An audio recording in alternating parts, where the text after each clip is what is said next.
Hey, aloha everybody, it's Bob Smith from Smith Taekwondo and Pro Sport Kickboxing and PMC. And I'm coming to you talking about the Las Vegas shooting. I know that there are thousands of people, social media is going crazy right now. And I have read so much stupid shit about conspiracy theories, false flag events, multiple shooters, he worked for ISIS, the FBI is covering it up. First of all, people, don't fall for that hype. This was a national disaster. That's exactly what it was. My wife and I are always talking about going to concerts in Las Vegas and going to shows, and we love getting out. And this was nothing more than a nightmare. This is what nightmares were made out of.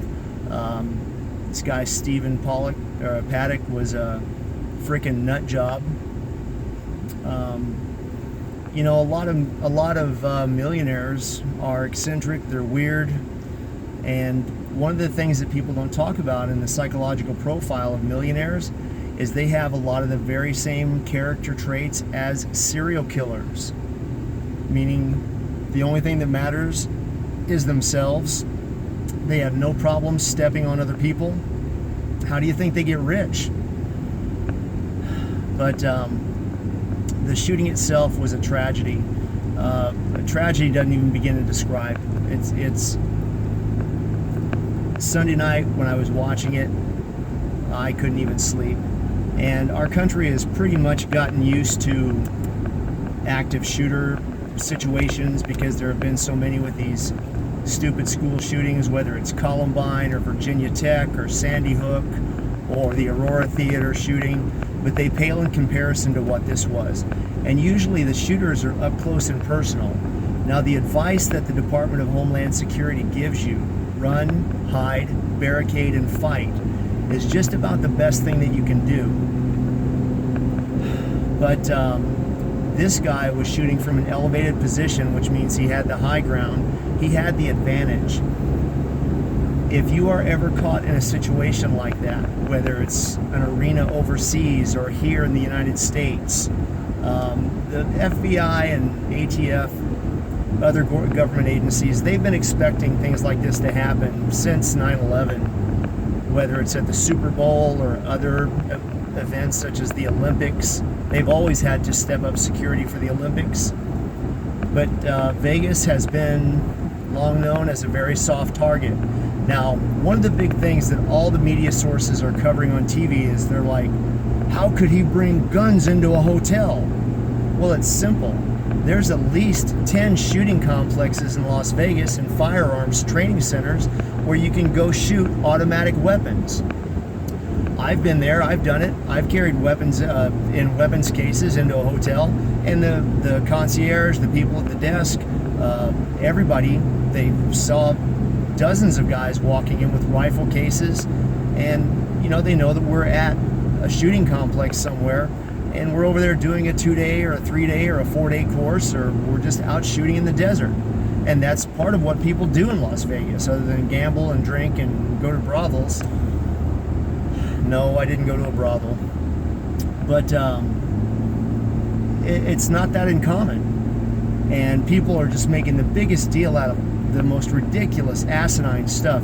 I've heard guys, well, you know, I was in the Navy for 20 years and I know what the cyclic rate of the round expenditure of this weapon sounds like, and it sounds like the man was shooting a crew-served weapon. Okay, if you were in the military for 20 years, well, I take that back because I've worked with guys like that, and they always have to one-up you. That's a lot of what's happening with social media right now, is no matter what you say, they have to one-up you. Yeah, but look, I saw this personally, that it was linked to ISIS. I saw that the FBI said, don't talk about it. I saw this, I read that, I heard this, my friend told me that. Let's just take all the time that we need to mourn those individuals lost and to salute every one of those and love them with our hearts. First responders, the police, the SWAT teams, the paramedics, the doctors, the nurses, the cab drivers, the people that were at that concert that stood by with their pickup trucks and cars and shuffled wounded and injured and dead personnel to the hospital. The people who stood there sticking bullet fingers into bullet holes. Let's give a round of thanks to those guys, because they saved lives Sunday night. They really did. And I don't want to rant, but I can't help it.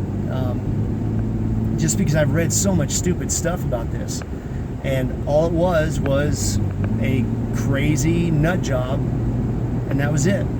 You know, a friend of mine, out of all these theories that have been brought up, I was talking to a friend of mine this morning, and the only one that really makes sense is, what if this guy had a terminally ill disease? Charles Whitman did. He had a brain tumor. What if this guy just found out that he had cancer and he was angry? He was going through the 5 stages of loss, and one of those is anger, and the guy just couldn't handle it. And he figured, you know what? Screw it. I'm going to take some people with me. It's not fair. I'm rich. I can buy anything I want, and now I can't buy my own health. And who knows? We will never know. This is going to be a case study for experts for years to come. So don't believe that hype. But that being said, people, what do? Well, in an active shooter situation, you're taught to drop, get down as low as you can, lower your silhouette if someone is shooting at you. Common sense, but again, people very easily go into shock and they don't know how to deal with that. If you even think that you hear gunfire, trust your instincts. You don't have the time not to. Drop, assess your situation, and find the exit. Actually, you should have found the exits before you even went in. When you get on an airplane, what's the first thing the flight attendants point out to you? Where the exits are in a case of emergency. But yet, as mature adults, we can't do that when we go to an arena somewhere, or to a show, or to a restaurant. We can't take a moment. I mean, I do. My wife has always called me paranoid because of it, or I prefer vigilant. But I know where the exits are when I sit down at a restaurant. I sit with my back to the wall. I watch the people that come in, who's going to be acting skeptical and who isn't. I pay attention to those things, and that's just good situational awareness, and that's what you have to do. But this guy was on the 32nd floor. Now, the other thing was, he had automatic weapons. He modified his weapons. Well, there was multiple shooters. Why did he have to have so many guns? Well, I'll break that down to you in retard terms. If you guys ever saw the movie The Patriot with Mel Gibson, he staged rifles throughout the woodline as he was engaging the British. He would shoot. When the rifle was empty, he would run to the next rifle. Shoot, then run to the next rifle. Shoot, then run to the next rifle. And that's how he did it. And that's how this guy did it. When the weapon went down, he just picked up another one. He didn't bother with trying to reload. You know, one of the big things was, you have to be trained like a Navy SEAL to operate this weapon. Really? No, you don't. There are thousands of men across this country who own those rifles, regular AR-15s. And by the way, for the dumbasses that think that AR stands for assault rifle, no, it doesn't. It stands for Arma Light. That's what it stands for. But the man was 32 floors up, shooting at 300 yards away. If you see people dropping, absolutely drop. You need to start moving immediately. So as soon as you drop, if you've got your family with you, you gather your family, you assess them quickly, and you assess the area that you're in. Get to cover. Now, if you guys take the time to watch some of these YouTube videos, a lot of the people that were injured are in the hospital because they were trampled. The water in a river runs the fastest in the center. If you watch the flow of traffic when everybody starts running, the speed of the crowd is in the center. And that's where the people are falling. And you have to think, this is Las Vegas. They've been out in the sun all day. They've been drinking all day. They're dehydrated. They're drunk. Also, when the crowd starts moving, it's the human condition. The gun could be right in front of them, but as long as the crowd is running forward, people will follow. They'll follow the crowd. You don't want to do that. You want to already have a pre-planned response. If there's a fence on the side, climb that fence and get out. If there is a rear gate or a rear exit or a employee-only exit, don't worry about that. Once shots are fired, all bets are off as far as rules. Get out. Now, back to the 4 steps for the Department of Homeland Security, which is run, hide, barricade, and fight.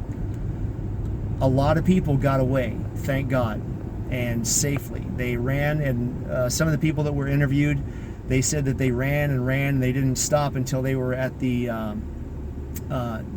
Eiffel Tower, or others until they were at the Gold Nugget, and they were just running down the strip and they didn't stop.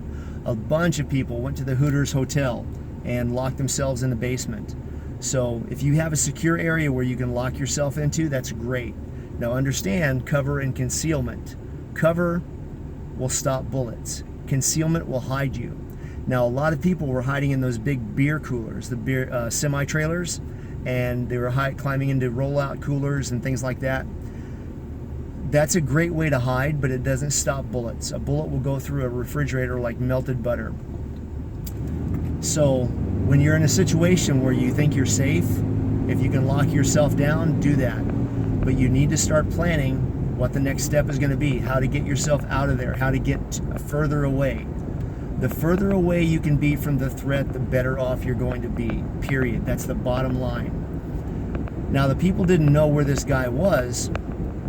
And again, the conspiracy theories I see and some of these people are in security companies. I see some people on Facebook that actually run professional security companies, and I would think that you might as well just close your business. You're showing videos of 4th floor and 5th floor and 6th floor of flashes going off in the windows. You're not going to see the flash in the weapon. I've shot automatic weapons at night. Sometimes you can see the flash, sometimes you can't. There's a thing on the end of the barrel for you geniuses who are experts at everything. It's called a flash suppressor. Guess what a flash suppressor does? It suppresses the muzzle flash. And not only that, but all you have to do is take a moment to surf YouTube and you will see dozens of videos on how to hide your flash. How to hide the muzzle flash so there isn't a flash. And one of the videos that's circulating out there, it looks like a CGI, computer generated imagery of a very dull orange flash going off. Well, if you've ever seen muzzle flash, there's a lot of blue, a lot of crimson, and a lot of white in the muzzle flash, and a lot of orange as well, but the orange is bright. It's not a dull almost brown flash. And if it's an automatic weapon and it's firing that quickly, you got to think it's going to be hot, hot, hot. It's going to be bright. But for the security companies that are posting that video out, you guys should be ashamed of yourselves and you should just close your business, because you are not security experts if you're believing that crap. But back to the active shooter. If you find yourself in a situation like that, this was an outdoor environment. The entire structure was put together with temporary gates. You see them at theme parks, amusement parks, where this temporary fencing that locks them together. It was 3 feet tall. Climb over that and get out of there in any area that you can. Get away. That's the best thing that you can do. Now, a lot of people identified, and you can see it on some of the videos, they identified the shooter. He's in the Mandalay Bay, and they told the police, they told first responders where the shooter was coming from. And you know, these people are talking about muzzle flashes, and you're such excellent forensic detectives that you can see that little muzzle flash supposedly, but you can't see those 2 giant broken out windows on the 32nd floor. That doesn't rouse your suspicions at all. You know, there's so much to say about this, it just can't be covered. But bottom line is, drop, get as low as you can, assess quickly, make sure that anybody that's with you is okay, and get up and run. Get out of there. The guy had an automatic weapon. He was spraying it wildly in the crowd. He wasn't trying to take well-aimed shots. He was just trying to dump as much ammo as he could into a large body of mass, into a large mass of people. That's all he was doing. And he was an idiot, and if there's a hell, he's going to spend eternity there for that.